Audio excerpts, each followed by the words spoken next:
actually goes live or not, but we're gonna do it. So Let's do going it. live, and I think we're there. So woo, we we are now live according to Facebook. That's super exciting. Uh, Let's Hi go. everybody. Hi Tyler. Good morning. I'm excited to get started on this training when at the top of the hour. I am too. I've been looking forward to this. We've been planning this for what? Just over a month or so, maybe a little longer than that. Yeah, and that's the actual planning. We've been talking about this for uh, even longer than that. I want to say in the summer our paths finally crossed, and I'm like, man, this guy's really cool. He speaks to my heart. Let's get him. Let's do something together. So Yeah, yeah. I've been reading a lot of your content too on LinkedIn, and which, by the way, if anybody's already live on this, if you yeah, we don't got a couple of follow viewers. Paul, you should go follow Paul on LinkedIn. His content always crushes there. Yeah, and you too, Tyler. You're always giving real ground level, really cool ideas, like super actionable kind of things here. And so we're about to get started in like, 2, 3 minutes at the top of the hour, give some people time to hang out. Feel free to leave a comment and say hi. Happy Tuesday, everybody. I can't believe we're at the end of December. Man, that's this year has ripped by. Although it's been a super busy year for me. I mean, I got married last month, so that's always a lot of planning and a lot of excitement and a lot of hurry up and wait. So, very Where cool. did you guys go for your honeymoon, if you don't mind me asking? I don't remember. We took a cruise out of LA and then went down to Mexico for a whole week. And so I got to Okay, that's enjoy, great. I didn't even have my phone on me. I left my phone in the cabin. It was great. My right pocket was empty and it wasn't used to it. Did you But have any like phantom vibrations or like dings of, oh, I need to check this, or were you just completely off the grid?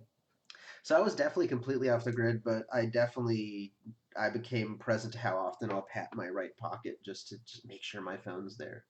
So Sure. yeah, that was super wild. Cool. We got some people rolling through. Feel free to say hi in the comments. Let us know if you can't hear us or anything like that. That's also really important too. We're about to get started in like a minute or so at the top of the hour. Uh, Neat. This is fun. I'm excited to share all the stuff that we got with y'all today. So let's let's see. Does anybody have anything exciting they're doing over the holidays? I'm not going anywhere. I've been traveling the last couple of months with the honeymoon and the marriage. So is anybody going Mhm. anywhere cool? Doing some fun stuff? Or does anybody have any good family traditions? My wife and Oh I yes. are always on the hunt for new cool traditions outside of the old orange in the stocking. You know what I mean? I don't. What do you mean orange in the stocking? I don't know the orange in the Wait, stocking. you've never done orange? Oh my gosh! What is the orange in the So, stocking? well, growing up, we always, as kids, got an orange at the bottom of the stocking. Like it was always in the toe, and it was like the last thing that you pulled out of the stocking. And Oh, that's so so funny. my wife and I have kind of continued it where there's always an orange in the stocking at the All right. bottom. Well, that's funny. I might have to do that because I'm sure that weighs it down pretty heavily too. Weighs it down. Yep, makes it a bit more robust, but it's good. Yeah, yeah. I don't really think do we. My tradition is not having the cats eat the tree. They always like to try and nibble the tree or knock all the ornaments off, and Uh-huh. you got to be on like cat duty all the time. So Yeah, so my 2-year-old is very adept at pulling stuff off the tree. So the actual bottom half of our tree is completely bare. cool, cool. Mm. Well, we are here. We are at the top of the hour. We got some people hanging out. Feel free to comment. I got the comments open on my second screen. That's what I'm looking over at, making sure the stream's still going up. Um, well, final quality check. Can everybody hear us? Are we looking good?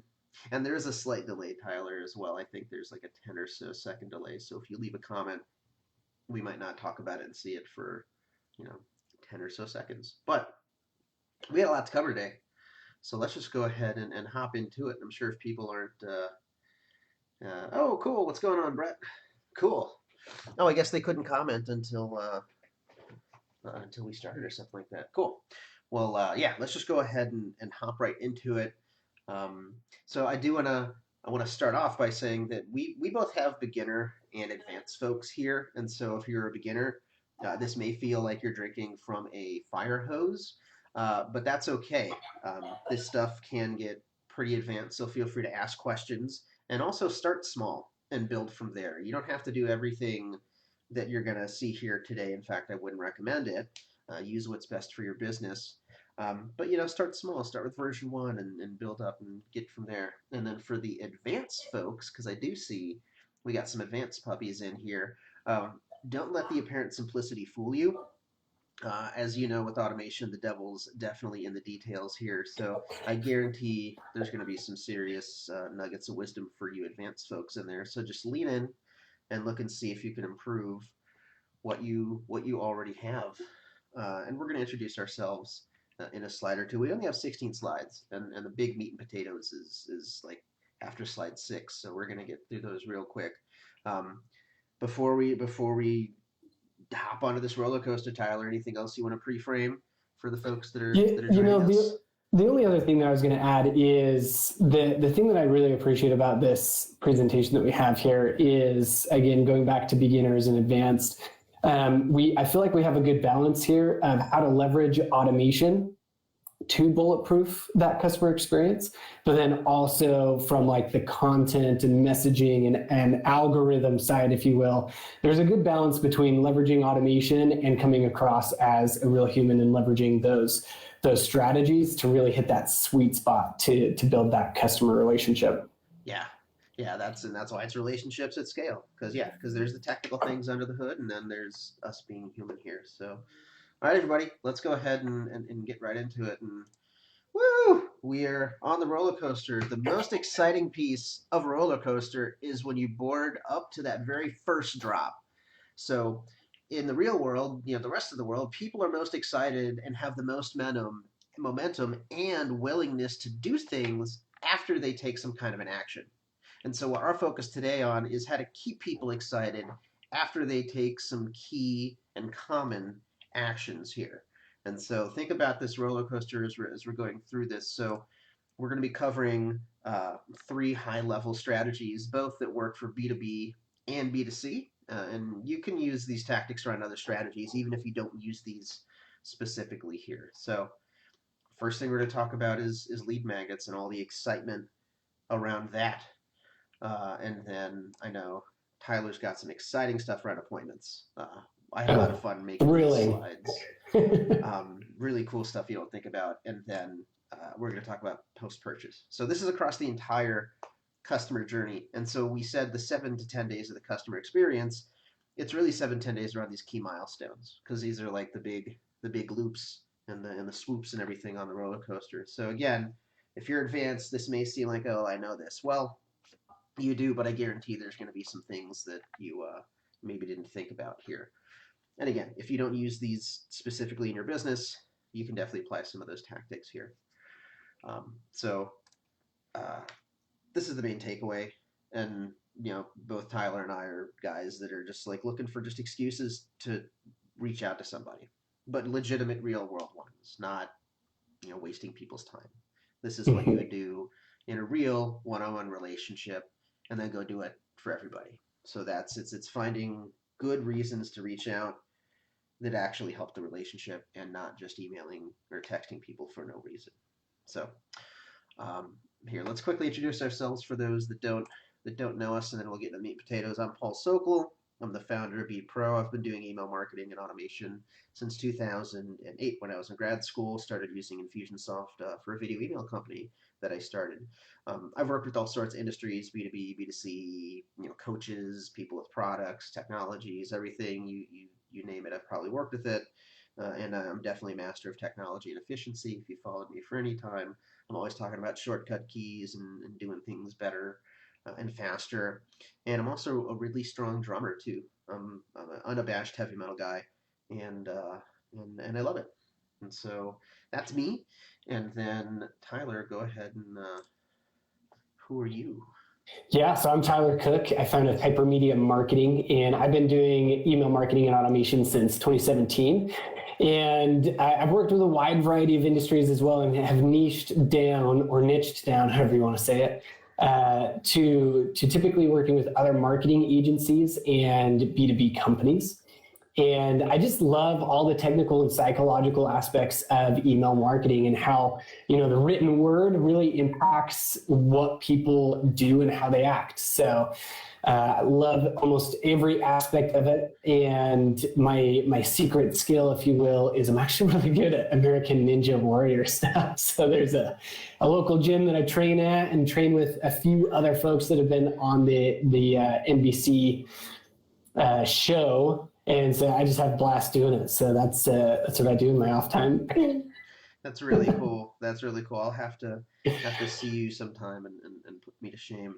But that last bullet point, y'all, that's really what drove me to Tyler, because like there's a lot of psychology behind this stuff, and he spoke to my heart, and I was reading his stuff, and I'm like, yeah, this guy gets it. Let's figure out how to do something. So, all right, let's go ahead and get right into the meat and potatoes here, and we're going to talk about again that marketing, sales, and fulfillment piece. So let's get to talking about lead magnets. Now, we're going to give you example cadences that mirror what you would do if it was like a normal one-to-one relationship.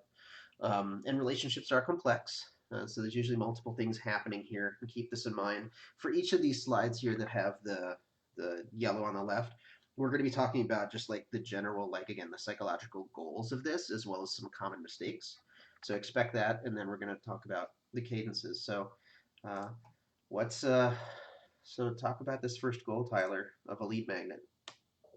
Yeah, What's I pretty mean, obvious. when somebody opts in, obviously that is the beginning of the relationship, at least taken to another level. So regardless of where they're coming from, organic, off of your website, maybe coming from social media, even coming from any sort of like cold outreach that you're trying to do to help build the list, as soon as you capture that email, this is the very beginning of building that relationship. And so that's why we wanted to focus in on, okay, what are the first couple things that really need to happen to kind of set you apart in that new subscriber's mind so Mm-hmm. that they value those emails from you. Yeah. And this is the real relationship. Maybe they've seen you on social or something. It's like going around and like here's somebody you saw at a party, or like I'll go to shows and like there's people that I recognize. But it's not until you say, hey, I'm Paul. I've seen you at a bunch of shows or whatever the case is. That's really where the relationship. Um, Another goal, and so this is where we're balancing out the technical stuff of the relationship, is we need to start getting buy-in from this new subscriber as well. So getting them sold on who you are, what your business does, why they should pay close attention to you. Um, and when you look at the right side of this slide where you start about talking about specific cadences, you'll see how that happens. Um, talk about this one, Tyler, because you're all about this with your list cleaning, which is great. Yeah, and kind of going back to that roller coaster ride, people have just kind of overcome that summit. They're on their way down. They're all excited because they just got access to this awesome piece of content.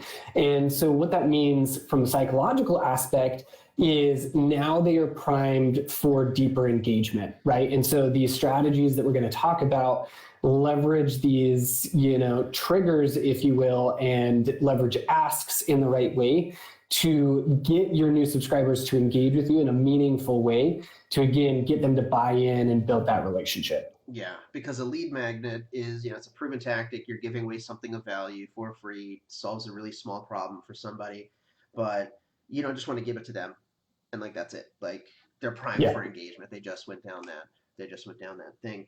The other thing about this, again, talking about the technical piece, is that this helps improve your inbox placement as well. Because you got your main folder and then the spam and then all some of the subfolders here. So when you're using these cadences we're about to show you, it's gonna help you land in that primary inbox more and more because we're getting engagement from people. We're going to be asking people to reply, and then there's clicks. And I think you taught me this, Tyler, that it's 8 seconds. I think you want people to have an email open for, and then that's a good strong signal to Google and all that jazz. So um, yeah, there's a big balance between the one-on-one relationship and like the technical pieces of it.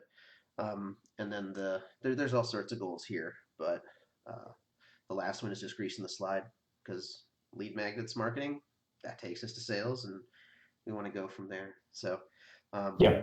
let's talk about the first cadence. Um, because as I mentioned, relationships are usually really complex and have multiple things happening at once. And so with a lead magnet, there's usually two things that are happening, major objectives. The first one is, of course, getting the lead magnet into their hands, just get them to consume it. And then there's the second pathway, which is going to be on the next slide. So uh, obviously, immediately, the first thing you want to do is deliver the goods. Hey, here's your thing. Go check it out. And if you're going to be using text messages, also pair it with that too. So when people opt in for one of my courses or something, I'll send them an email. I'll also send them a text that says, "Hey, go check your inbox because you should have your login," right? Because that's what you do in real life. Uh, and if they don't see that, they can reply to the text, and you can help support them. All right, so we're gonna go through the cadence, one thing at a time. All right, Tyler, go. So what would be the next thing in line? What would we do? Yeah, so I mean, the next piece is we do want to encourage them to actually consume the lead magnet, right? We spent all this time putting it together. You better read it. And so what we want to do is we have a condition in our automations that essentially is set up as like, did they click to view the thing or did they not? And if they haven't clicked to view it yet, go ahead and send them a reminder email. Everybody gets busy. But this just reinforces that, hey, there is good information on this lead magnet. Go ahead and go and consume it now, right? So it increases that engagement there. Mm-hmm. And we got a really good question for from Hmm. Kay about what about the opt-in before they can consume? Uh, can you clarify that a little bit, Claire? Are you talking about like the actual page that they're signing up for or something like that? If you clarify that, because that's a really good question, well, I definitely want to make sure we're answering that. So one thing I want to point out on this too is the timing of it. So it's 4 days after they requested the thing, they haven't got it, and we send it at 8 a.m.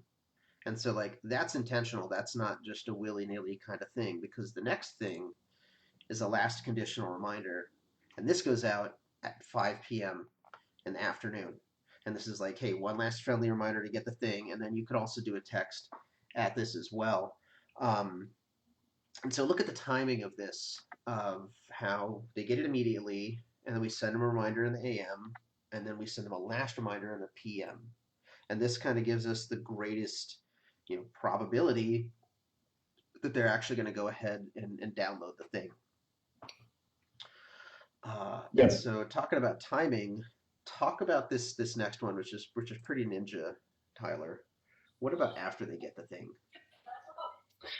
Yeah, so after they get the thing, 23 hours, we are sending them kind of an unexpected gift. So the idea here is in this day and age, I think most subscribers are kind of used to the opt-in process, right? They give you their email, they know to kind of expect a follow-up email. And so what we're really looking to do here is set up a pattern interrupt, do something slightly unexpected so that it earns our subscribers' attention. And so typically here, what we're doing is 23 hours. We are helping reset those expectations, right? So they know exactly what to expect from our email program. But then we also want to surprise and delight them by offering an additional free gift kind of related to whatever the lead magnet is that they downloaded. And again, what that helps you do is just build that engagement and kind of re-earn the attention in their inbox. Mm-hmm. And then look at that timing. It's a very it's statistics, right? The when people are looking at their emails is when they're looking at their emails here. So it doesn't matter if somebody downloads this thing at 10 in the morning, or if they download it at 11 at night, or if they're a night owl and it's like 2 a.m. Right?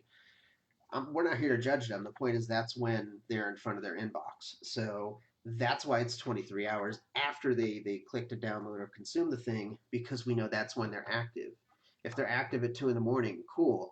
I want to show up at 1 a.m. the next day with, again, pouring it on, surprising and delighting them. Hey, what do you think about that? That's why it's 23 hours. So again, that's like that very subtle relationship at scale.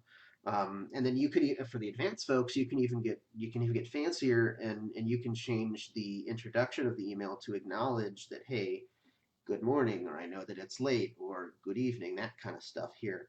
Um, and think about inviting somebody to a party, right? So hey Tyler, it's Tuesday right now.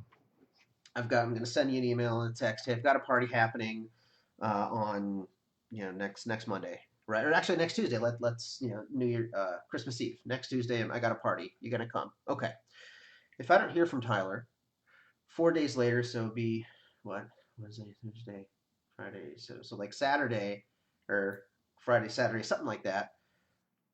One on one, it would make sense to be like, okay, you know what? Oh, I haven't heard from Tyler yet. Let me go ahead and email him this morning, see if I've heard from him, right? But that's why it's conditional. If he has already responded, obviously I'm not going to go ahead and do that, right? But I care about the relationship. I want Tyler to be at my Christmas Eve party.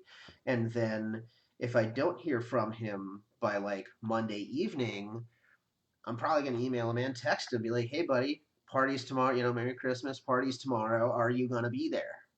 You know, this is what you would do one on one. And so that's why it's not just the timing of how many days between stuff. You also need to factor what time of day it's actually coming out, because that's what you would Mm-hmm. do in real life. That is the relationship at scale. Uh, and then 23 hours after the party, if it's Wednesday, you know, morning or Wednesday afternoon. Hey, thanks for coming out to the party. Appreciate it. If he didn't come to the party, he's obviously not going to get that. That would be weird. So a lot of subtleties here. Um, Kate clarified her question. She said, "What about the opt-in before they consume? We have people never clicking the opt-in button.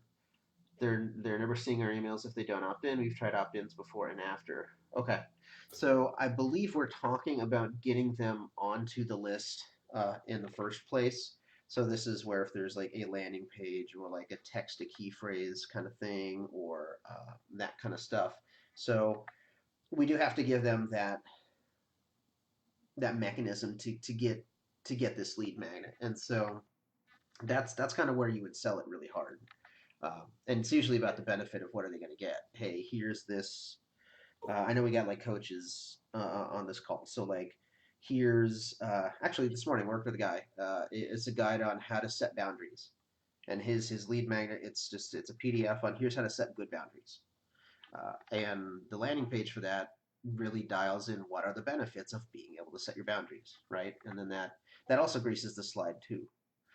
Um, I so was kind of I was kind of reading into that too, that they might be using a double opt-in, and if they don't confirm their email address after the lead magnet is requested, that that user isn't getting added to an active marketing list. So for anybody who is like using that strategy, that's a great strategy, first of all. Something else that you might consider after learning about the stuff that we have on this following slide is, for some of the clients that I work with, double opt-ins don't make the most sense for them and how we're managing the list. And so what we do is, instead of having a hard double opt-in, we actually use this welcome flow and this sequence to as like the double opt-in. And so one of the things that we'll do, for example, is if we're tracking that somebody hasn't opened any of the welcome flow emails or clicked on any of the links during this cadence, we will suppress that email and that subscriber from active marketing, simply because we've sent them a bunch of emails in a very short amount of time. If you can't engage with it then, it's likely you're not going to engage with it later. And so that can also be a way, if you're using a double opt-in, to still acquire subscribers and get them on an active marketing list without ruining your reputation or things like that. yes. And so that's what the second cadence is. Because as I mentioned, relationships are complex, usually have multiple things happening at once. And so um, let's actually talk about some common mistakes with lead magnets. I think this is a good time to like check in with that. So a really big one is just ignoring the relationship period.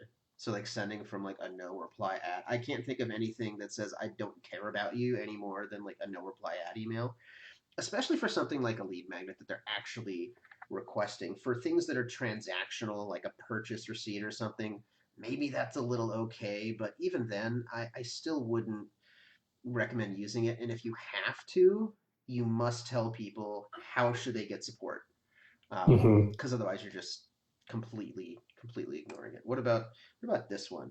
Which Yeah, email frequency. So there's a lot of different examples of email frequency being misaligned.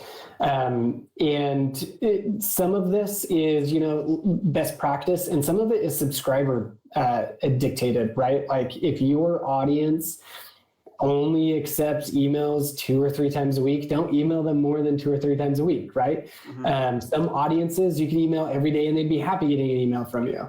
And so the goal here is to make sure that the email frequency is aligned with subscriber expectations, so that you're not driving up those unsubscribes or spam rates from the beginning. Mm-hmm.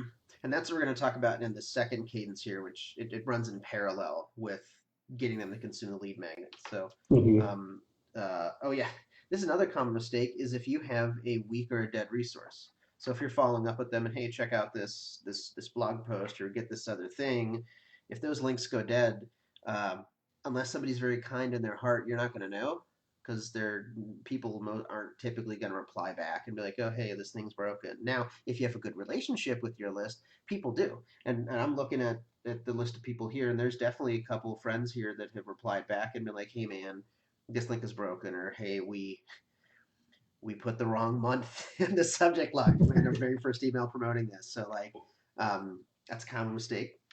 Um, let's okay. I'm going to speak louder because I guess your audio is louder than mine. So thank you for that feedback, Brett. Um, talk about this common mistake, Tyler. These one-sided convos. Yeah, so this goes back to kind of like the psychology of email, right? Where when you get an email from an internal team member or from a vendor that you're using or from a client, like we know that it's a conversation, right? And so the way that we write that email is very different than when we think, hey, I've got my list of 1,000, 5,000, 10,000, 50,000 subscribers, and I'm going to write them an email. And then something happens where we get all formal. We don't structure the email in a conversational way, and we use words that we would never use in an actual conversation, right? And it's this weird thing where you get behind that keyboard when you're sending an email out to your list. And so this is where, recognizing that email marketing really is one-to-one email just happening really, really, really, really, really freaking fast. Right. And so all of your subscribers, they're getting that email one-to-one, and you should write it in that way. So keep that conversational tone, use verbiage that you would use as if you were speaking, or at least more relaxed. It doesn't have to be so formal all the time. Right. Mm-hmm. I think a good analogy is like that person that you'll meet at like a bar or a party or something where they're just talking at you and you're not really engaging, but you're just kind of being nice and polite and like letting them go. Like, don't do that with your emails. Have a conversation with people. And then the last common mistake here, if I can go ahead and get the slides moving. Oh, there is a delay. Well, that's fine. Having a wimpy call to action. Just don't be wimpy about what you're asking people to do. If you're providing them with something cool and you believe in it, believe in it. Okay, so pathway number 2 is developing the relationship. And so this actually runs in parallel with that first one we saw on the previous slide. So again, pay attention to how the timing was. Pay attention to the timing here and how that would align and interlap with these. So go ahead and I'll let you take this first one, Tyler, because this is most of the stuff on this slide is coming from what you do with your welcome your welcome series. Sure. Yeah. So again, this strategy arises from how do you create any sort of pattern interrupt to earn that attention back in a crowded inbox. And so what we like to do at Hypermedia Marketing is after somebody opts in for a lead magnet, email 1, like we talked about on the first slide, is you deliver the lead magnet. Then what we do is we actually follow up 17 minutes later with a very, very simple email. This is usually not any longer than about 3 sentences. And the main call to action is just asking for a reply. And typically we're leveraging the name of the lead magnet or the topic of the lead magnet in that email. So to give you an example, a template of this, if you will, would be something along the lines of, hey, this is Tyler, CEO over at Hypermedia Marketing. I just saw that you requested my instant inbox placement guide. Did you want to connect on any deliverability questions? And that's it. Like that's like the whole email, right? But the idea is it creates this pattern interrupt where the subscriber getting that is like, what the heck? How do you know that I just downloaded this guide? Like that's crazy. And he's referencing it in the email, and he's asking me if I have any deliverability questions. Like, okay, let me see if he'll respond, and you'll get replies to that all day, and it's awesome. Mm-hmm. And algorithms like to see those replies. The email service providers like that. That helps with your inbox placement, because again, this is what you would do in real life. This is again, relationships at scale. If I were to send you, if Tyler, you're like, hey, send me this thing, I'd send it to you, and then maybe 15 or so minutes later, I'd be like, hey, did you get it? Just want to make sure that you saw it, right? Like that's what you would do one-to-one in real life. So that's what the first thing of developing the cadence is. The next one, which there's now a delay in bringing these up, so I'm going to click very carefully. The next one is,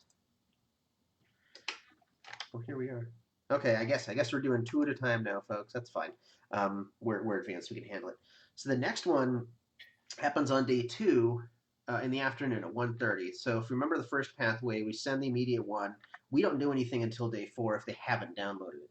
So this kind of goes the very next day that says, go ahead and connect with us on some secondary channel. So, hey, thanks for requesting my, let's say, I know we have some people on here that have like B2B products of like, it's actually really cool. It's like a really dedicated hardcore internet service for like RVs, right? So if you had a lead magnet of like, let's say the lead magnet is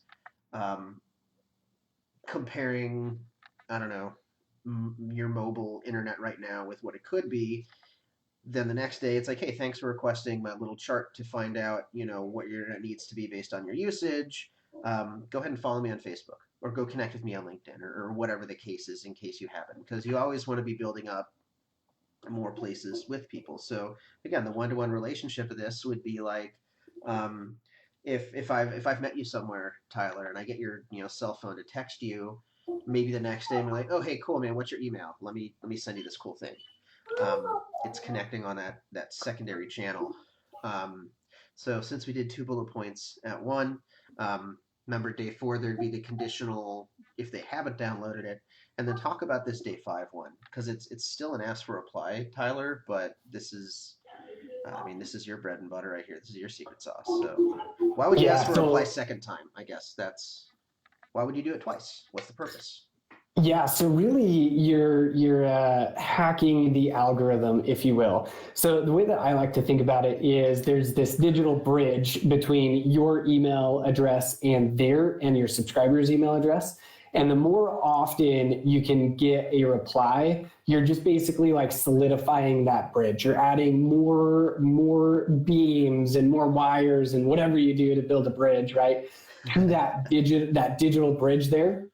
And so then when you go to email them, every time you get a reply from them, it's much more likely that your emails will land in their primary inbox. And so that's why we tend to optimize for replies, is because I want to build the strongest digital bridge between me and my subscribers as possible.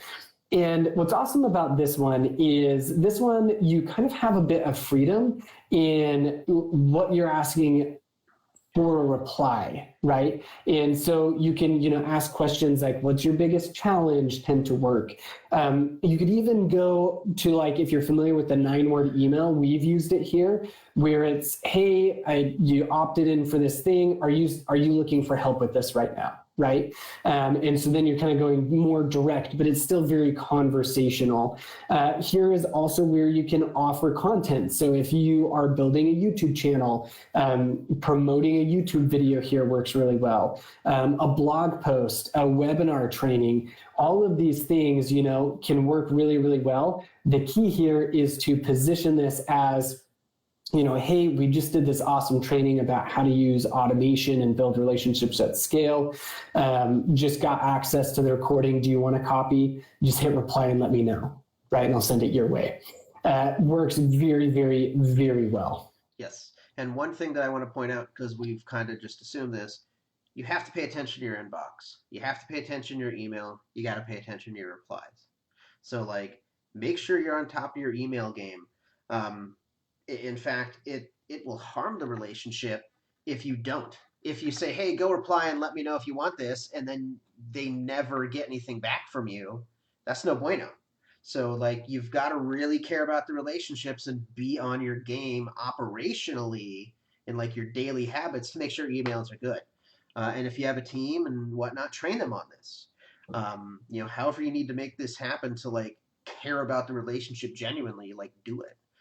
All right, let's see. And you do bring up a good point that I'll mention, because we've worked with some brands that are driving, thousands of leads. And when we talk about this strategy, they're like, what if we get 1,000 replies? You expect us to go through and handle those? Yes. There are strategies to make that more simple. But at the end of the day, Paul, you're 100% correct. I say yes, we do want to reply to each and every one of these.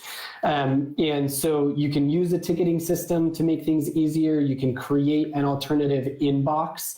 So these inboxes or these email replies go to a specific place for triaging. And there's a few different things that we've done to help manage that. But at the end of the day, and you'll see on the next slide what the deliverability and inbox placement results are, at the end of the day, it's always going to be worth it. Yeah, it's always about the relationship. If you get 1,000 replies, great. 1,000 people are paying attention to you. If you're not hitting a record sales month or quarter because of that, it's not because of this. It definitely did its job. All right, let's see if I can get one bullet. Okay, now it's working. And so then the next one would be something at day 10. So remember, this runs in parallel to redeeming the lead magnet. So even if they redeem the lead magnet or not, this is a full week and so after the fact that they've done it. Now you can do a deeper kind of ask and have people take a survey. Now they can start segmenting themselves out. Continuing with the roller coaster analogy, this is like the photo kiosk at the very end of it. Hey, take a picture of you going over Splash Mountain. If you just walk by the photo booth, fine, whatever. But if you stop and you say, hey, I'm interested in this photo, that's basically the same thing as the survey. Not everyone's going to take it, but it does allow people to self-segment. And then this is where you can figure out what to do next. Because remember, we're just talking about, the first 7 to 10 days around these major milestones, and in this case of a lead magnet. So cool. I know you do a really cool thing on your surveys, Tyler, about there's a couple different courses and resources you have, and based on what they choose, that's what you start to follow up with them on, because it just makes sense because you care about the relationship. Tyler's emails are great. If you're not signed up for them, get them, because they're really good examples of actually caring. Thank you. Yeah. I appreciate that. Yeah, and with these surveys, typically there's some sub-bullet points here if you want to click through those, Paul. When I think about the surveys, at least for these new subscribers that just opted in off of a lead magnet, there are 3 main goals that we're trying to accomplish. So the first thing is, just like you mentioned, we want to know if the content and topics that we're going to be sending are aligned with what they want to hear about. Right. Mm-hmm. And so typically, the question is, what kind of content do you want to hear? It's usually a drop down or a checkbox. And that way we can send the most relevant topics to those subscribers. The next thing that we try to do with these surveys is create what I like to call advertising efficiency. And so there's usually 2 questions. So one is the self-reported, how did you hear about us? I just want to know how they remember coming into my world, right? So then I can see what channels are working best, what channels aren't working or may not be bringing in the right subscribers so that we can double down on that, right? The other question that we like to ask is what other, people, influencers, communities, associations, masterminds, kind of like whatever, are you a part of for, in my case, it'd be like email marketing, right? And the idea behind that question is I want to know where else my subscribers kind of give their attention online, because I know if they're consistently engaging with content in a specific mastermind, there's probably other people like them that live there. And so I want to get access to that mastermind, start producing content there so that I can get new subscribers and ultimately new business from that. Right? It's basically helping me find new places to advertise in, that my subscribers are most likely a part of. And then the last thing that we're trying to do is we're trying to see, how close are you to buying? Like what stage are you in? And that's typically going to be a question of just like, when do you want to achieve, goal or result? And then there's a drop down. But that allows you, as they move out of this cadence that we're talking about, that allows you to then follow up aggressively with the people who are, saying, I have a big problem and I need this solved now, versus the people that are just kind of like, well, I think I have a problem, but I don't really know what to do about it. And I'm not really like ready to buy anything. Right. And so again, it kind of goes back to one, we're identifying and helping our audience self-segment, but then we're also protecting that relationship by responding appropriately to what they are telling us. Mm-hmm. Yeah, that's you use surveys in a very great way. So uh, so that's the lead magnets. So this is the direct result of what we're talking about with that second cadence. So talk people through what they're looking at here, Tyler, because this is your secret sauce here. Yeah, so this was a newsletter that I worked with a little while back. They approached me originally because they were having a spam problem. So you can see that top image there, 43% of emails going to the inbox, 15 going into some sort of tabs, and then 37% going straight to spam according to Glock Apps, which is the tool that I use for this. And so what we did is we segmented the list a bit, helped them correct a little bit on their advertising targeting. But the biggest lift was we structured their welcome flow to optimize for replies. Now, this again was a newsletter, so the business goals here are to create the largest number of engaged readers as possible, so that then they see the ads in the newsletter, right? And so we optimized for replies throughout the welcome flow. And from all of the data that we tracked, this had the largest impact in uplift in getting back to the inbox. So you can see after implementing the welcome flow, getting replies, we then were able to shift all of their email, well, almost all of their emails. What is that? It's too small on my screen. 93%, I believe. Yeah. Yeah, 93% of their emails shifted into the inbox, and we got under 5% in spam for this. And again, the largest thing that we implemented was just a nicely structured welcome flow that took care of the relationship. Yeah. So that second cadence we just looked at, that's all they did. So like this stuff really works, guys. This isn't just like speculation and whatnot. I mean, obviously we have jobs because we do this for people, and we've done it for so long and so many times that we're training you on it and showing you as much of this stuff that we know, so you can use it for yourself. So that's lead magnet. That's just lead magnets. So much goes into it to do relationships at scale. So let's go ahead and talk about appointments here. And so this is one of the biggest moments of any relationship other than transforming into a customer. So you want to make sure that you put your best foot forward and really bolster the connection here. So, and then the flow of this is going to be the same. We're going to talk about, the goals, common mistakes, then a specific cadence around these appointments here. So and I think I finally figured out the whole stuff delaying and not working. So the goal of an appointment, this appointment reminder, obviously, is to pre-frame the call, to pre-frame the meeting, the call, the Zoom, whatever? Do you want to let them know here's what to expect? Uh, Yeah, and going along with that, pre-framing the call. Once somebody has scheduled a call with you, there's kind of a weird thing that I've seen where people want to shy away from the purpose of the call. And, it was funny. I was talking to a guy who drives a lot of leads from LinkedIn, and he was like, a lot of people in the DMs, they kind of shy away from, directly asking to get people on a call or having direct asks. And he's like, LinkedIn is a really interesting platform because everybody's on there to get business. Like that's the main reason why people are on there. It is shifting a little bit, but for the most part, people are on there to get business. And so you can be direct. And the same concept exists for these emails that are coming after somebody's scheduled a call. They have said that they have a problem and they're interested in solving it, right? And so pre-frame the call, send the right information to increase your show rates, right? This is a good place for those reminders, but then also to sell, if you will, get people excited to hop on that call with you.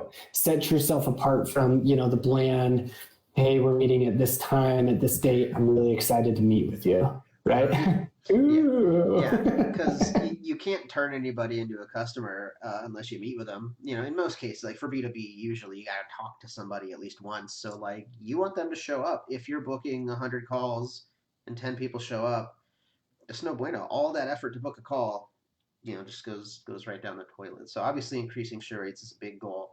And then I'd like to put the transcript into GPT and be like, how many times do we say the word relationship here? Because this further builds the relationship. It's relationships at scale. So like the goal of this, all this, the cadence we're about to show you is to just keep building that relationship. Putting your best foot forward, really bolstering that connection, because this is the dating analogy shows up all the time in marketing. I remember Ryan Dice made this huge, maybe about a decade or so ago. Like this is the first date, so like we're bolstering that relationship. We really want to make sure that like people are excited to show up. We're not going to get stood up. Um, and of course, this is just further greasing the slide, getting us to closing. If you do it right, that's the goal of it anyway. And then how about this last one? Go talk. Yeah, showcase your personality and humanize things, right? So again, this is a good chance where people are really paying attention. And for when all is said and done, for most I would say excluding like products in e-commerce, but for probably most of the people here, not only are people buying your system or your process or the way that you do things, they're also, in a sense, buying who you are, right? I've worked with a handful of business coaches, and after the first one kind of crashed and bombed for me, I realized, oh, hey, there's this level of, connection that needs to be there for this to work. Even if they have a really good process, if I'm not going to jive with their personality, there's always going to be some sort of like uphill battle here. And so this is where you want to showcase that personality through email and through your messages here to really set yourself apart and build that relationship. Because it's really easy to like forget that on the other side there's real humans, there's real people. Like when I'm looking at like databases, it's easy to forget that every single line in this list of 100 is a person with hopes and dreams and feelings and fears and a family and friends and all of that. So this is the perfect time to personalize and humanize this. And even for like e-com, you could still go ahead and be like, here's our warehouse worker, here's Johnny the warehouse worker, he's been boxing us up since day one.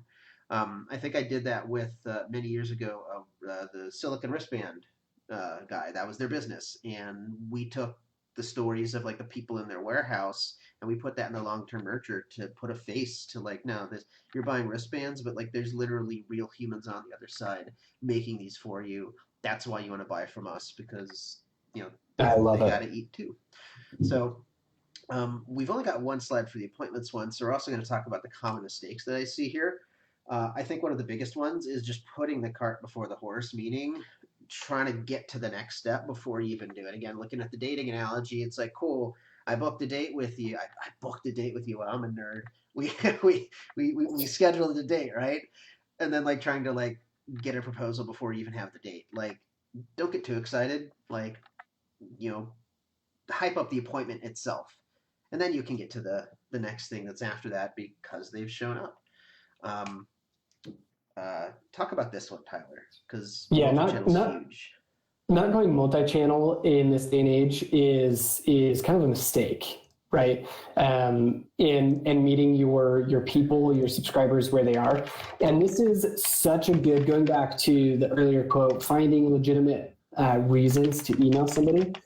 This is a legitimate email to reach out on new channels that you haven't before, right? So if you aren't leveraging SMS messages here, do it now because people will see those. And for the most part, people don't mind transactional text messages like this. They from all the data that I've looked at, oftentimes it's always positively reported. The other thing is you can also use this as a opportunity to break the ice on a new channel, right? So if there's a new channel that you know that they're active on, this is a good reason to send them a message there. So then it's not weird or off-putting if you message them there again, right? So if you're connected with them on LinkedIn, this is a good opportunity to send them a message on LinkedIn and say, hey, I'm really looking forward to meeting with you on this day and time.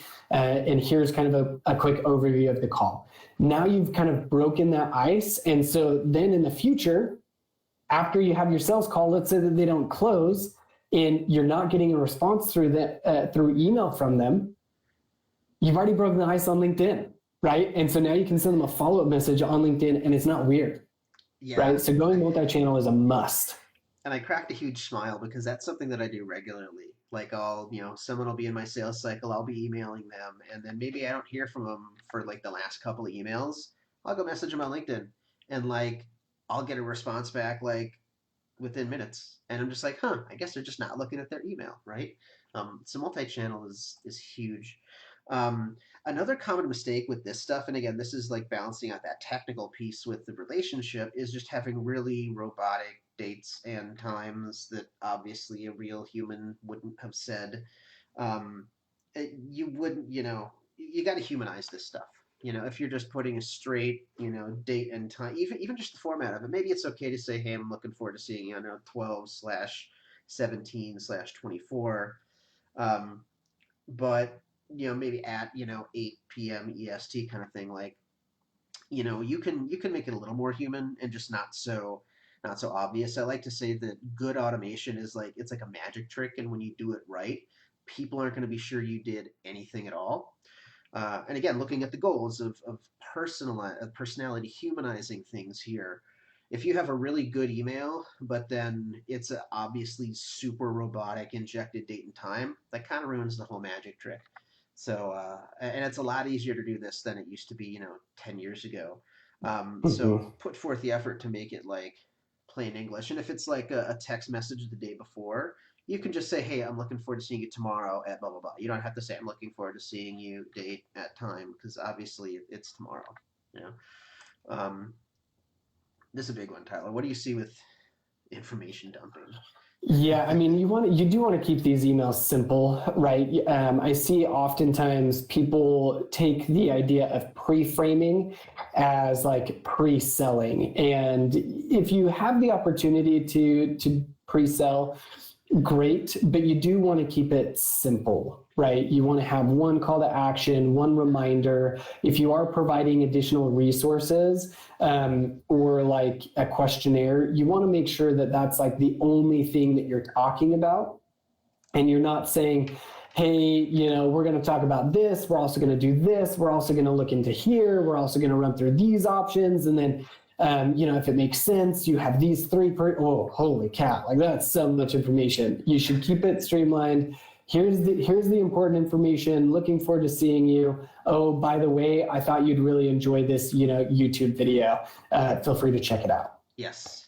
Yeah. Again, it's about the relationship, and Scott, who's he's really good at his emails being really humanized, real personalized. I think he summed it up best talking about making it sound early, said never let them see behind the curtain or lead them to think it's automated. The goal is to make them read and feel as though you wrote this just for them. And yeah, that's it. That is relationships at scale. Even if it goes to 1 million people, it still needs to feel like it was written just for them. So thank you for that. I love that, Scott. Mhm. And then the last thing is make sure that you're not also doing irrelevant reminders. So like make sure your automation works. Don't be sending people reminders or even if you have like multiple kinds of appointments, make sure that you have the right kind of appointment reminder. If I was coming in for like let's say I'm a massage parlor or something or like a spa, if I was coming in for a massage, don't don't send me a reminder for like a stretching appointment or like a hot rock massage. Like make sure that it's right. And that may seem kind of obvious, but A misstep here that I recently made for one of my clients, just to show the irrelevant reminders, is I wanted to get really fancy with some automation.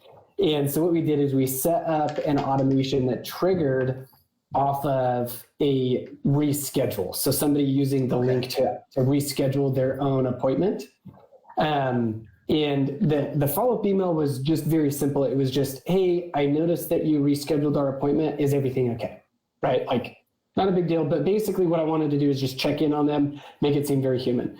The problem with that, though, is it was misfiring and going to people who had scheduled their appointment and hadn't rescheduled. So we were getting not bad replies, but we were getting confused replies of, no, I didn't reschedule my appointment. It's still on my calendar for this. Like, why are you sending me that? You know what I mean? So while it didn't necessarily cause massive problems of people being upset and canceling, it did end up hurting the relationship in a sense. It was mis-triggering. And so we ended up scrapping that entire automation just because I could never get it to work 100% correctly every time. But I mean, that's kind of like a good illustration of what we mean by like irrelevant reminders as well. Yeah, that's good. And it's also great. It's showcasing your personality and humanizing you too, Tyler, because like we do this all the time and like we'll still make mistakes. It's the nature of the beast. Fortunately, in what we're doing, like nobody's dying, and if anything, you got a lot of good engagement out of that. And definitely don't like fake that kind of stuff too. Like don't like intentionally design like a misdirection like that because that's manipulation. And you can do that in a relationship, but that's definitely not a good thing. We certainly wouldn't recommend it. Okay, so those are some of the goals and common mistakes. Let's go ahead and look at the ground level cadence for appointment reminders here. So looking at, and I figured out why this stuff is delaying here. So immediately, obviously, send them a confirmation that they booked their appointment and with an optional text if you're using text messages here. What would you recommend next, Tyler? Yeah, I mean, definitely send that to them immediately. Again, kind of what we like to do is that pattern interrupt, right? Leveraging that psychology piece.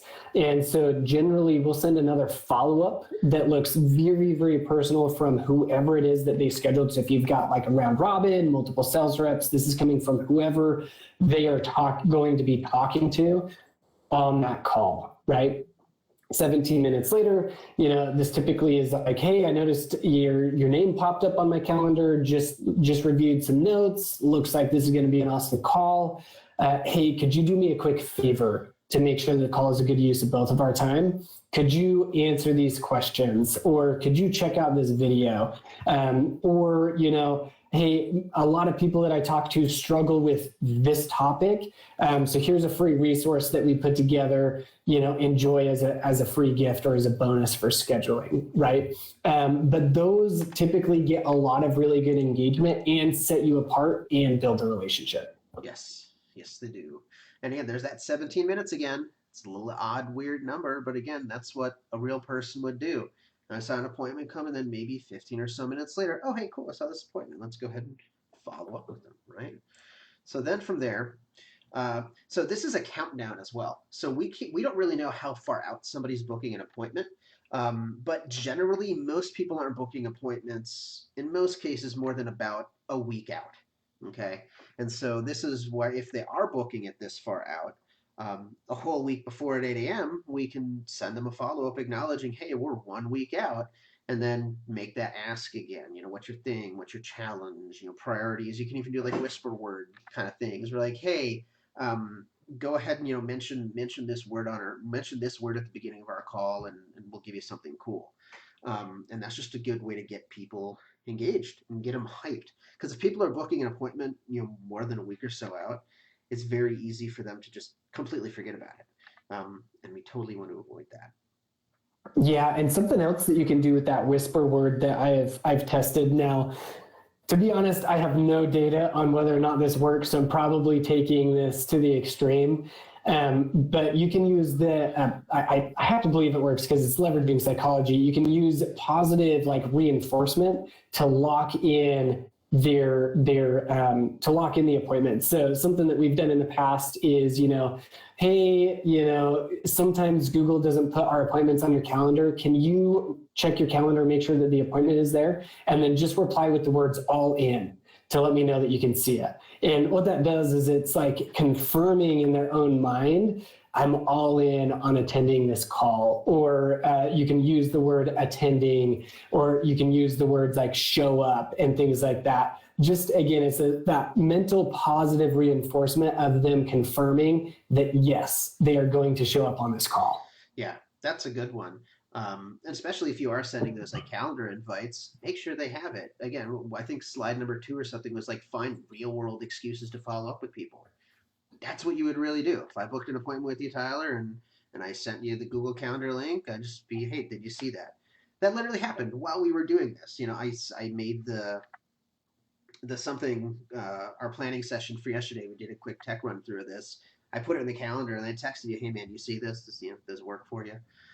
So yeah, do that. So 3 days before the appointment, this is again in the afternoon. So 3 days before, it's at the end of the day. Appointment's in a couple of days. This is another opportunity to humanize what's going on. So hey, looking forward to our appointment. Here's something cool you may want to go ahead and check out. And then also you can again leverage that commitment and consistency thing and offer to reschedule, which almost sounds counterintuitive, but it's like a big risk, big reward thing. So and this was actually that specific thing, Tyler. You added that to this slide. So talk about this one because I can see people like, why would I do that? Why would I give them a chance to reschedule? But it's actually a really good reason. Yeah. So with the data that we've tracked, the data is actually really interesting. So I'll talk about the people who need to reschedule. So right now, again, according to the data, we're seeing that only about 12% of total calls booked will take you up on a reschedule offer. And generally speaking, the replies that you get are like, oh my gosh, thank you so much. I actually have this thing that cropped up, or there's actually like legit, like your subscribers will give you legitimate reasons as to why they need to reschedule. So only about 12% of them are taking up on that offer to reschedule. But then for the people who reschedule, we're getting a near 100% show rate on those calls after they've rescheduled. Like, it's crazy to me that will lock them in. And then for the people who don't need to reschedule, that builds a ton of trust and credibility in you, that you're actually taking like them into consideration of saying, hey, like, I know that life gets busy. Just want to double check. Is this appointment still good for you, or has something else come up? Right. And so you'll get replies of saying, nope, it's on my calendar. I'm locked in. This is great. Looking forward to meeting with you. And so we've actually seen about a 10 to 15% increase in show rates just by positioning this one as a, hey, do you need to reschedule? Because again, it's this whole idea of commitment and consistency. It's on the calendar. Nope, I'm good. Let's go. Mm-hmm. Yeah, which is huge. Which, talking about this, I can't believe I've been doing this for an hour already, Tyler, and we still have we still got to get to the next. There's really just like two more slides Oh talking my about the gosh. main stuff here, but I do want to acknowledge that I think we only set the expectations is going to be for an hour. But feel free to hang out.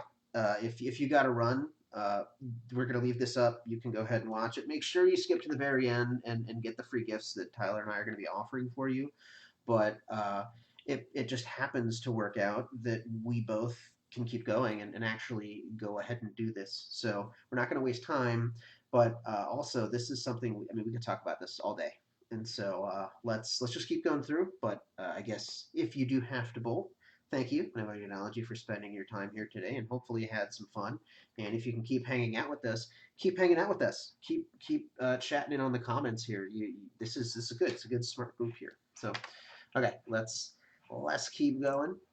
And then the next one is looking at, of course, one day before in the morning, which is again more of a transactional thing. Hey, appointments tomorrow. I'll see you then. Remind them. Hey, here's how to join. So go look in your calendar for the Zoom event, or here's the link to the meeting, or in our case, it was like here's the link to the Facebook group to get into it.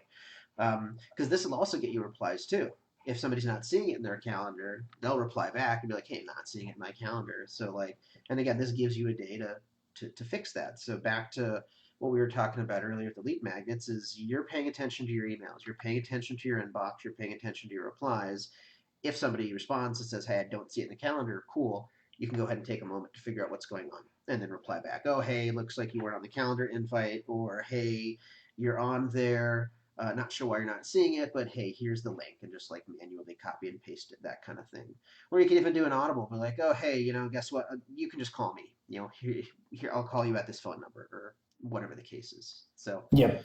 um, that's a very simple cadence, but again, devil's in the details here. And if you do this kind of stuff, you're going to get way better show rates. People are going to show up to the calls, be way more excited, and it should also help you with your closing rates, or at least the ability to say, yeah, this isn't going to work for us. And if that happens a lot, then that's a further upstream conversation of like, okay, marketing, we're fishing, we're just catching a bunch of bony fish that we can't eat. Let's go to a different lake and get some good eating here. So uh, I want to go ahead and show you this. So this is my example here. This is what I do when I book appointments with people. I'll send them a confirmation and then a bonus, which in this case is an example of a podcast talking about how I use automation to push my band, which have actually changed just a little since then. But what I want you to focus on here is the opens and also the click to open rate, right? And so for these confirmations, um, and pretty much if four people get this, they're going to go ahead and open this email.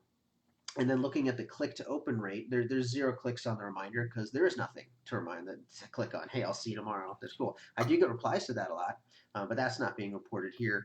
But on that podcast one, that is a 33% click to open rate. In other words, for every 3 people that book, they're clicking through to look at this resource. And it's very common that people bring this up on their calls. And that, again, further gets them to know me, my level of expertise, what I do, how I approach stuff. And the other thing that's very impressive here is there's 0 opt-outs. You're looking at all the data from the beginning of when this reporting is available in 2017. It had been running a little longer since that. I think in May of 2016 is when I got this going. No opt-outs. Nobody's ever opted out from these emails when they book an appointment, which is absolutely fantastic, and really speaks to how like this stuff is relationships at scale at its core. So do this stuff. It's great. All right, we're going to go into the next one here, which is talking about the post purchase. So we've talked about the marketing journey and with lead magnet stuff. We've talked about appointments. Now let's go ahead and talk about post purchases. Now the cadences are going to be a little different. We can't be as prescriptive here because all services are unique, all products are unique. So what we're going to be talking about is the key post purchase milestones that are the most common things that we see here. So, but before we talk about those examples, let's talk about some of the goals of the post purchase here. So, this is where you want to roll out the red carpet. They've transitioned from sales into their fulfillment journey. They're paying customer now. This is where you want to roll out the red carpet and really make it awesome. Again, looking at like the dating wedding analogy here, this is basically you're married now, go ahead and be the best version of your spouse that you can be. That's what you want to do. You don't want to marry them and then just be a total butthead. That's not good. You Yeah. certainly don't want to do that. Yeah, and you also want to get to the aha moment as quickly as possible. So basically what you're trying to do here is you want to connect your product, your service to value and use cases as quickly as possible. So then it builds in, this idea of using the product consistently or being happy with the product. But you want to design your onboarding for your post-purchase in such a way that you get those aha moments to happen quickly and often. Yes. And actually, we just got a really good question about the last one that I want to address. Mike is asking, well, what about the day of reminders? We didn't talk about day of reminders. Um, if man, I don't do day of reminders because we've already been reminding them as soon as they did it, the day before, all of that jazz. It's almost what's sort of looking for? It's almost overkill. It would be overkill. So like let's say we book a date. Hey Susie, we're gonna go and I should probably use my wife's name. Hey Kaya, we're gonna go on a date a week from now. Cool. And then let's say it's on Friday, and then Thursday, I'm like, hey, I'm super excited to go on a date. We're gonna go get a time. That's gonna be good. If I also send another thing like on Friday morning, the day of the date, and I've been doing all of this, it's almost like insecure. Um, I don't know. What do you think about that, Tyler? Because we didn't do day reminders on purpose. So why would you say that's not something we would recommend Yeah. necessarily? So generally speaking, depending on the tool that you're using, those reminders are going to go out, generally speaking. So I'll talk about Calendly just because that one's really popular. There's a default setting that is pretty much on that Calendly is going to send some reminders for you at a specific cadence. And then also with Google Calendar, there's also like the default reminder that most people have set up. Obviously, some people change their default reminders or notifications. But I would argue that 90% of anybody who's using Google Calendar has the notifications turned on for 10 minutes before any new event. And so what we've actually moved to is just relying on the Google Calendar reminder for the day of, because what we were finding that basically people were getting a reminder from our automated systems. They were getting a reminder from through email and text message. They were getting an email reminder from Calendly, which yes, you can turn off, but I found better results by using their day of reminders than almost anything else. And then another calendar reminder from Google. So like on the day of, they were getting 4 different messages about it. And so easiest for us was like, hey, let's again leverage some psychology here, at least try to, and earn some attention back in the inbox by sending these reminders from either Google Calendar or whatever system you're using to actually schedule. Yes. And there are certain use cases where a day of is helpful. So like we were talking about appointments specifically, but if you're doing something like a training or whatnot, or if you do like a challenge, maybe a day of reminder is more appropriate. I know that for this group here at 11 a.m. this morning, I made sure that everyone registered got a text that said, hey, we're going live in group. Like that's okay, but for like formally scheduled appointments and stuff, to your point, you don't want to blow them up with like 4 reminders and the stuff that they're already going to go ahead and get. So, Yeah. And of course, if you do turn off the Calendly one and whatnot, you probably want to do it. But I think that the reason why the default Calendly stuff works, again, thinking about the psychology of it, is like people are kind of used to that, and it's very official. Like it's obviously a very soulless transactional kind of thing, which like that's okay too, because that's in the mix of the emails that they've kind of been getting from you. Yeah. Yeah. So awesome question. Uh, uh, so let's and thank you for bubbling. Kay says she didn't receive confirmation or reminders. Says good thing we have a relationship. We totally do, Kay. I'm gonna personally look and see what happened because I know that. I mean, I've been emailing you for years, so I'm gonna That's figure out awesome. what happened because you totally should have gotten these. Um, so, but then relationships to scale right there, proof in the pudding. So for post purchase, getting back to that, the goals is building momentum around or towards the key milestones of whatever it is that they've bought. So kind of related to getting them to those aha moments, but just really getting them from like one key milestone to the next. Uh, Also, reducing buyer's remorse. We don't want people to buy something and then feel bad about it, and then now you're having to deal with refunds or worst case scenario chargebacks or something like that. You want to let people know that like they made the right choice. So like yeah, the marriage analogy, like it'd be terrible if you got married and then immediately just like stop going to the gym and stop taking care of yourself and forget to shave and shower and all that jazz.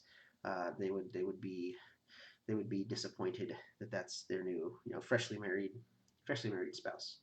Mm-hmm. And then we should have Yeah. one more goal here, Tyler. Go ahead and oh, actually, Yeah, this was yeah, yours. this You is a ran with this huge one. one. Yeah, I did. I did write this one, and there's a star on it.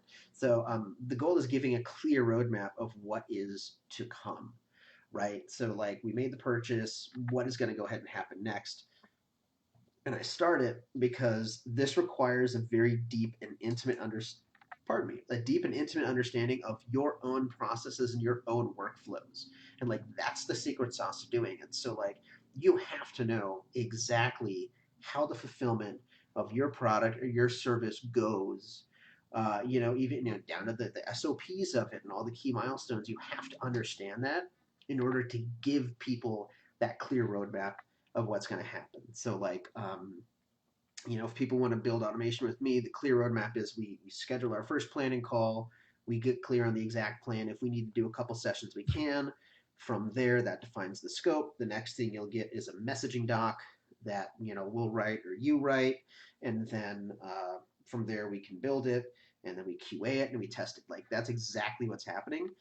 I know that because I understand my own processes and my own workflow here.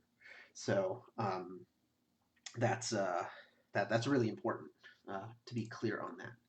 So um, that's a great question, Mike. Let's address that one after we're doing this. After we talk about these cadences here. So again, we can't give you a specific cadence as prescriptive as we did for lead magnets or appointments because it's all milestone based. So just here's some of the common milestones. Go ahead and kick us off here, Tyler. Well, here, this is an easy one. Just like with everything else, immediately you want to have a confirmation and probably a text. Hey, you bought your thing. Here you go. It's just going down that very first loop of the roller coaster. Yep. And under this, there's a few ways that you can even position that confirmation. So you can do a personal message from the CEO. I also like to think about who are they going to be interacting with in your business and start building the relationships via email there. So if you have any sort of account manager, there should be an email from the account manager that is introducing them, like giving some backstory, asking for a reply, maybe even offering an onboarding call there. So all of those things will help build the relationship. So a few of the ones that I've used in the past, just to give examples, is we've used CEO, we've used the COO, we've used account managers, we've used sales reps, we've even used the director of customer success and customer service as that, just to kind of set up these different touch points within the company so that the onboarding feels very, velvety touch, if you will. It feels very authentic there's one specific word that's like on the tip of my tongue. I just can't think of it right now. Very customized. Warm and fuzzy. Warm and fuzzy works. warm and fuzzy, which actually that gives me a reminder of a travel client. They do luxury castle tours in Ireland, right? And so people are spending a lot of money to fly out and get a tour. And that's something we built into their journey because there's like the basically the sales rep for lack of a better term, and then once the deposit is made, that gets handed off to like the fulfillment team, which is like their reservation manager. And so we have built that into it. So like as soon as they make the deposit, and they see the deposit on their end, like let's say you booked the travel, Tyler, you would get an email from the booking person you've been working with that says, "Cool, I saw your deposit come in. You're about to, you're going to be finishing your reservation with Tony. Expect to get an email from him in like just a moment." And then 15 or so minutes later from that, the automation sends out an email from Tony, right? So like, Yep. yeah, making it just a real smooth, warm and fuzzy handoff. And because these are milestone based, by the way, don't think you have to cram all of the stuff in here. So, like, if you don't want to do a personal message, okay, well, set the vision and the expectations and give people key resources or even support channels. Usually the email that people use when you're not a customer is different than what you do when you're using a customer, or if you have a ticketing system or something, like send that to people. And you could even combine that too. You could have a message from the CEO that says, "Hey, here's your key resources and support channels," or "Hey, I'm your new account manager. We use Freshdesk for ticketing, so here's where to go to get that." What else? Uh, And often during these, kind of similar to what we talked about with the appointment of giving people like info dumping, this is a big risk for onboarding where you're just giving too much to do too quickly, and people can feel like they're drinking out of a fire hose. Now, that's not to say, that it's not important to get them all of that information. It's just important to not get them all of that information all at the same time, right? And so think about what are those key activations, those key milestones, those key actions that somebody needs to take to see success, and break it down into the most simple things that they need to do, right? So then they feel like they're building that momentum and getting locked in there. yeah, the too small to fail. That was the language you came up with, Tyler, and I love that. And it's very subtle, but it's very different. So like if you have a community, and hey, welcome to our community, go in there and make an intro. That's a little more of a lift than saying, "Welcome to the community, go in and ask a question." Make it very easy for people and something so simple that they can't fail, uh, unless they literally just don't do it. Making an intro is hard. That can be challenging. Some people don't like to talk about themselves, or they don't know what to say or whatnot. But asking a question is real easy, and you can even seed people. Hey, ask a question. New members usually will ask questions about this or that or something like that. So these are all ideas that you can use just in that post-purchase email, right? If there's some kind of a login, like let's say your product or service has a login, make sure you follow up with them that they get it. See if they need support to get in there, and even go so far as building in some manual things to follow up with people if they haven't. I just helped an influencer lady launch a big ClickFunnels membership, and if somebody does not log in 1 week after the purchase, it spits out a task for someone on her team to personally follow up and be like, "Hey, I saw that you haven't logged into the community yet. Is everything okay?"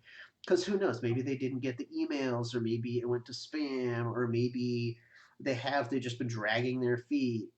But that's getting them to log in is a huge milestone. So make sure that people are doing it. Um, that's a real easy way people can fall down and skin their knee. All right. Here, what's the next milestone? You love surveys, Tyler. So I do love surveys. I love a good survey. So I like using quick win surveys here. So what that means is, what questions can you ask them to build a customized onboarding program for them that helps them get to these aha moments faster? So for example, I'm working with a software company right now that helps you hire freelancers, 1099 freelancers, across a wide variety of fields and industries.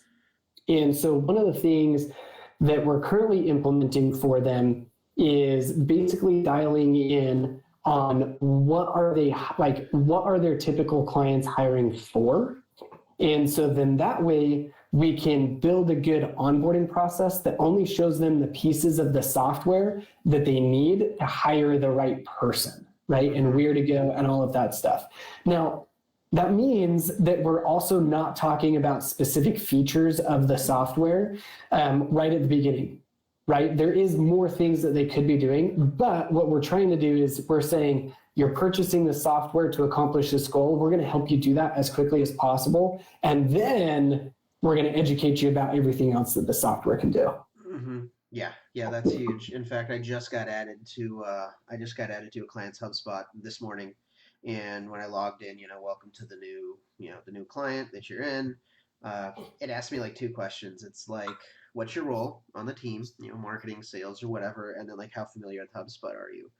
Those two questions right there change how things are presented based on what I do. If I say that I'm marketing, it's going to go ahead and, the navigation is going to be geared towards the marketing functions. Whereas if I'm in sales, it'll be geared more towards sales functions as well as like the in-app tutorials as well. And if I said that I'm, brand new to HubSpot, I guarantee I'm going to see a lot more tutorials and walkthroughs than the, hey, I'm super comfortable with HubSpot. I know what I'm doing, right? And then it's Mm-hmm. just showing me like new features, which yeah, here's a new feature, something that wasn't here before. Yeah, Uh, I mean, another good example of this is there was a coding kind of project or software that I was helping out a little while ago, and it was targeted to CTOs. And one of the questions that we asked after they signed up for their free account was, is this business use or is this personal use? And that changed how they got onboarded, where if it was for personal use, we know that they're not really, most of the time, they're not using the software during the day, during the workday. They're using it at night. And so we changed all of the follow up to be sent at night for those onboarding activations because that's when they're actually Genius. in the software, right? Versus when they said they were using it and vetting it for business purposes, because we would send it 9:30 in the morning when we know that they're sitting down in the office and after morning meetings so that they can then activate the software and see if it's going to fit their business needs, right? Genius. And that's about the relationship. That's caring about them and how they do it. And so yeah, surveys, get a quick win. Get a quick win.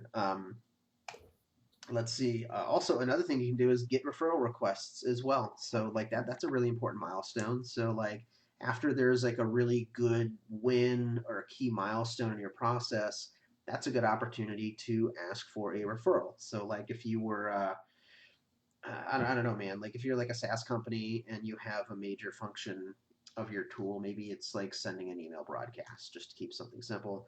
Maybe after that very first email broadcast, and people start opening it, hey, cool, congratulations on your broadcast. You want to go ahead and give us a referral, or even that could be a potential survey. Like, go ahead and tell us how easy this thing was, how it worked. Um, Yeah. Yeah. For so the software company that helps you hire 1099 contractors, what we're building right now is essentially after they hire, like they mark that they've hired their first contractor from the platform. That's when we have an automated email from the account executive go out that says, hey, it looks like you just hired, this person. Um, how did everything go? And it offers a quick call just to review the process. But the whole purpose of that is the AEs know that they're going into a call to request a referral. Who else do you know that needs to hire contractors? They could use our software. that's awesome. That's awesome. And so on the next slide, we're going to talk about we're going to go over some more milestones, but also some of the misses here. But I want to go ahead and talk about Mike's question because we're talking about SaaS. He says, for product led growth in SaaS, what post purchase onboarding tools do you guys recommend? I actually see two sides of that equation. I see the internal operational tools of like if we have account managers and whatnot, how do we get them onboarded? And then I also see the like inside the actual software helping people get going here. So for that first half, I would say use whatever you're currently using for your pipeline. Use that for your onboarding. Most modern CRMs have some kind of a pipeline functionality. So you have your sales pipeline, and then as soon as somebody buys, cool, have a fulfillment pipeline that takes them through the major milestones. Maybe there's a welcome call, and then there's like an official onboarding call or a coaching call, and then maybe the next major milestone is they've got some like core usage of the tool going, like in your example, Tyler, like that they've hired somebody, right? For the internal onboarding, use some kind of a pipeline, and then inside the software, there's a whole bunch of things. Like I remember Keep used to use Intercom, which I don't know if that's really for onboarding. And then there was another tool that did like the little tutorial things that's like click here and then look at this.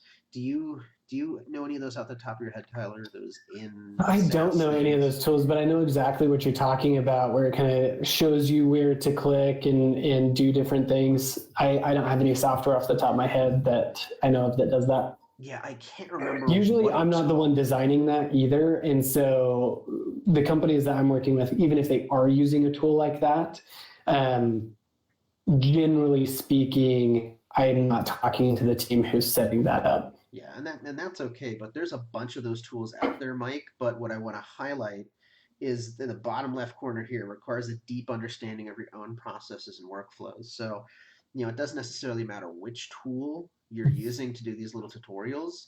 Make sure that you're designing those little interactive in-app things with, don't lose sight of the target and the larger business objectives of getting them to those wins. Yep. So that's a whole art form in itself is those little micro onboardings. But that's a great question, man. Thank you for that. All right, so one more really really meaty slide, y'all, and then we've made it. So thanks to everybody who's hanging out here. Let's go ahead and talk about some of the mistakes that we see with post purchases here. Um, One thing that I see often is that the follow up happens just too soon. Just way too soon before people can actually get the thing or they can consume the thing. You see this a lot with books. Like people do a book launch, hey, go buy my book. And then 2 days later, they're like, can you leave me a review? No, I can't. I haven't even gotten the book yet. Or like even if it's an ebook or something, like I haven't read your book yet. I can't give you a review. You know, wait a week, wait 2 weeks. If you really want to follow up with them, pre-frame that. Hey, thanks for getting the book. We love getting reviews here, so I know it takes some time to read this. It's 200 pages or whatever. I'll follow up with you again in maybe a week or so just to remind you that kind of thing. If you're a fast Yeah. read, P.S. If you're a fast reader, you can go ahead and leave a review. But like, yeah, don't do it too fast. That's a big one. Yeah. What about this next one, Tyler? Yeah, just again, it's the idea of info dumping. So, it's following up on you give somebody a free book, having too many call to action. So, it's like, hey, could you leave us a review? Also, could you share this on social media using this hashtag? Also, if you're interested in us solving the problem, you that or if you know somebody who's interested in our services, like share this here, all of these different things that are good, right? It's just they're not good all at the same time. And so making sure that you have very clear CTAs, that process is very thought through, to keep people moving forward and building momentum. Yeah, I think the term that I stole from Frank Kern many years ago is the idea of the overzealous Sherpa. So like you hire a Sherpa to go like take you up the mountain. He's like, okay, cool, great. Hey, here's a map. Oh, by the way, here's a canteen. Oh, hey, cool. Here's a sweater. And eventually you're just like holding all this stuff. You're like, dog, I just want to get up the mountain. You know, give me the sweater when it starts to get a little cold. Give me the canteen when I'm starting to get thirsty. Maybe give me the map at the very beginning, or maybe even wait until we actually hop on the yak and start going up the mountain. Hey, here's the map that we're going to follow. So you can give people multiple CTAs, just not at once. A confused mind is always going to say no. So if here's an email with like 5 things to do, nobody's going to do those. Even the most like type A kind of person, maybe you'll get through like the first few and then they'll just burn out. So don't do that.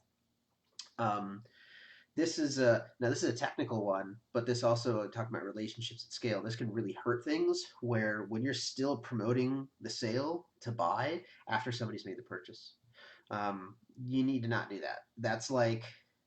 That would be like again getting married and then being like, hey, you want to get married? What do you mean? We're already married. Were you not there? Did I marry somebody else? Especially not just with emails, but also with advertising too. Make sure that you're setting up your exclusion lists so that way when people buy, you're excluding those people from your ads. Because otherwise, now you're just blowing ad spend, and then again, also just making yourself look stupid. If anything, change up the ads that they see. Maybe that's where you give them a call to action to do a testimonial, or like, hey, share this with your friends, or Maybe they see ads that just point them to FAQs and an onboarding video. Hey, welcome, glad to see you here. If you haven't already, go check out this video. Um, I guess this one's, what's the difference between what we were talking about before and this one, Tyler? As far Yeah, as so this. keeping them on the same list. So typically what this means is you don't necessarily want to be sending these people the exact same content. So one, you probably have an active marketing list that you're trying to, activate these subscribers to actually schedule a call with you or purchase product, right? And so you want to move anybody who's purchased or move forward to a different list so that one, those call to actions can be unique, right, and different. But then two, it could be that positioning of content needs to be slightly different. So often I see, people purchase, they're still on the marketing list, so they're getting hammered with those call to actions, and it's not let's say recognized that they've taken a step in the relationship. Mm-hmm. Yeah, that's a big one. Um, Yeah, I do that. Once people become they're tagged as a paying customer in my system for whatever reason, there's a whole different set of stuff that they get that marketing people do not get. If anything, the worst case scenario is they're still getting like blog notifications from me because you know what? That's also valuable for paying customers as well as people that aren't. But you got to be intentional with it. I'm intentional about that. Like I don't Yeah. mind still being valuable to customers, even if it was years ago. Um, which I guess summing it all up is just not acknowledging that the relationship has transformed. If you're not talking to somebody as a paying customer and you're still talking to them like if you're talking to your wife like it's still your girlfriend, that's not really good for the relationship necessarily. You got to acknowledge that something has happened and things have changed. So let's go over a couple more really key milestones, and then that's pretty much it. I'm excited. Um, so testimonials, we talked about this, but what was interesting, and I remember when we were designing this one, Tyler, is that it's not always automated necessarily, and it's usually something that's done manually. Because not everyone, you don't want to ask every single person for a testimonial. Because maybe if somebody's really upset or like they didn't have the good experience, you don't ask them for a testimonial. That's just candidly just gonna piss them off, and you're not gonna like what they read.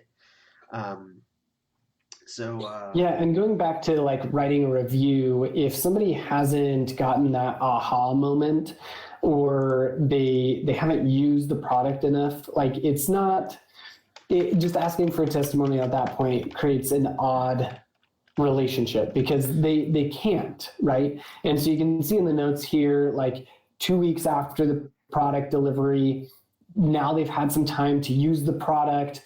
They're able to kind of see some results. That could be a good time to ask for a testimonial. If it's a software thing, I've found asking for a testimonial after X number of logins or like a community, um, just because at that point they've been able to experience the thing, right? Like that's the key to get really high quality testimonials is the person needs to experience the thing.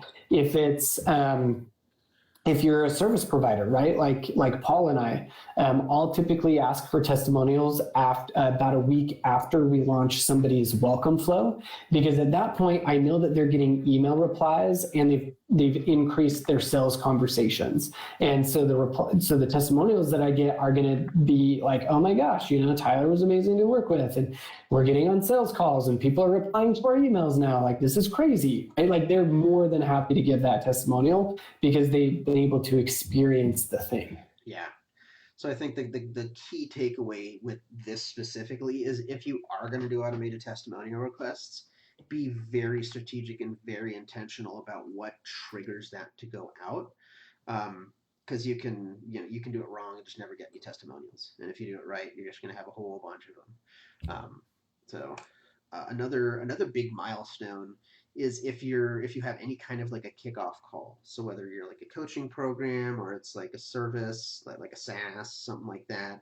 Even if it's like a big B2B installation, hey, we built all this thing, now let's go ahead and turn it on, right? I would definitely recommend having a sister cadence to the sales one that we already discussed. Like, there's not really any reason to change the timing of it. If anything, making sure that you're speaking to them correctly, looking at that common mistake. So don't talk to somebody the exact same way you would for kickoff call reminders that you would for just a regular sales conversation, because it's not. It's a very different, more intimate kind of a thing. The timing can be the same, but the messaging absolutely has to be for them basically. And then this is the last milestone here. So this is for communities and things like that, Tyler. So what do you see around usage, just generally? Yeah, just increasing usage in any way possible. So if you're running a community, something that's going to be important is going to be how often they're engaging in the community and connecting in the community, right? So oftentimes this is, oftentimes you'll see the introduce yourself, but it could be, hey, based off of your industry, you should be connecting with X, Y, and Z. Go ahead and do that. Or it could be ask a question about this and those types of things, just to increase the connection that is happening within the community. If it's a software thing and you're seeing that somebody's not logging in very often, they haven't logged in a week or so, when they should be, if they're leveraging the software, they should be logging in at least once a day or every few days at minimum. You want to send them that reminder and figure out how to help them increase their usage of it. If you're doing an online course, right, it's kind of that same idea. If you haven't seen somebody move on in about a week, send them a reminder and say, hey, it looks like you might be stuck right here. What questions do you have? How can I help? Anything. To even service providers can increase usage. For me, it's about the number of quality communications that we'll have during the week. And so it's us sending, hey, this is what we're actively working on, or if there's emails that need to be reviewed and we haven't gotten a thumbs up on it, it's reaching out and saying, hey, we've had these emails in the review stage for a week. Can you give us any updates on these? Those types of things. Because the idea is you're just building that usage base of, oh, things are happening. Like, I feel really good about this, right? Mm-hmm. Yeah, and so like tacking on to what I was talking earlier about that community where we were sending a task to make sure people were logging in if they didn't after a week. They also do an onboarding, like a new member call, on the second and fourth Thursday of every month. And so That's a good we one. have a series of emails that says, hey, make sure that you attend the onboarding call, right?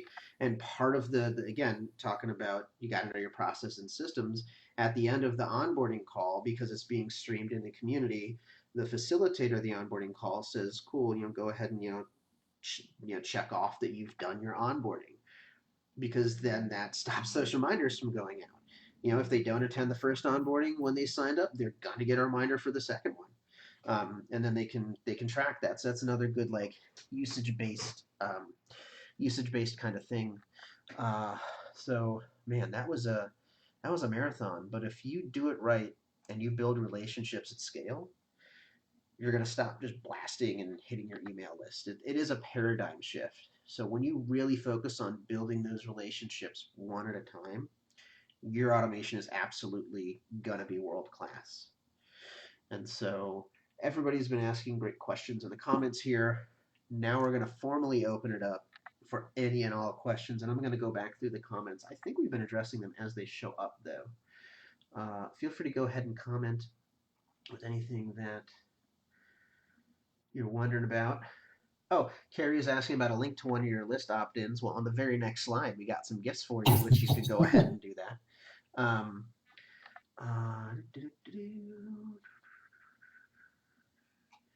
cool.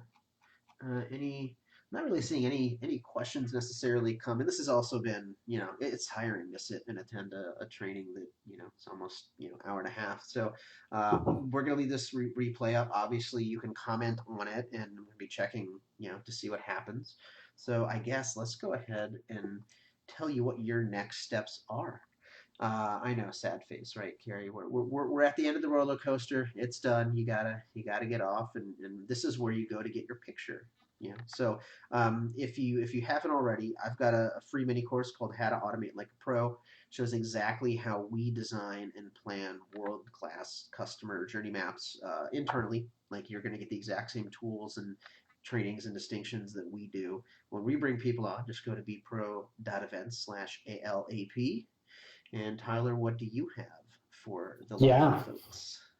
Yeah, so I've got a free mini course called Automatic Sales, and it shows you the key automations to help you speed up your sales cycle. So that'll take you through what happens when you have a new lead, how to get more appointments, how to follow up after those appointments, and then even, let's see, two of them will show you how to reactivate old opportunities so that you have an increase in sales.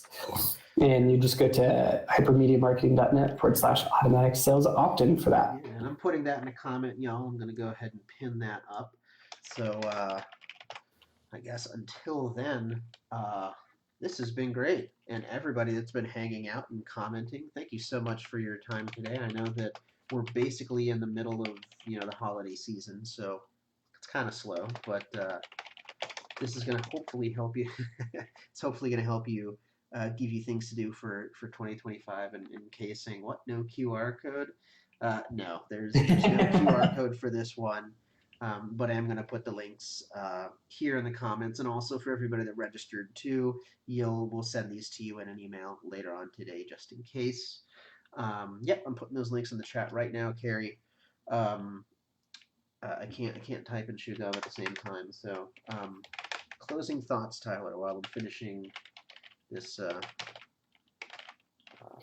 Yeah, email marketing. So part of the reason why I landed on email marketing is when I look at all of the marketing channels available, email statistically is the most consistent across, the last 20 years. And it's not going anywhere. I know that there's been lots of talk about Slack dethroning email. To be honest, it's never going to happen. Email is never going to go anywhere. And so making sure that you have a robust strategy for email, but then also treating it as a channel that helps you build relationships at scale, in my opinion, is how businesses will succeed over the long term. If you want to create stability in your business, invest in email.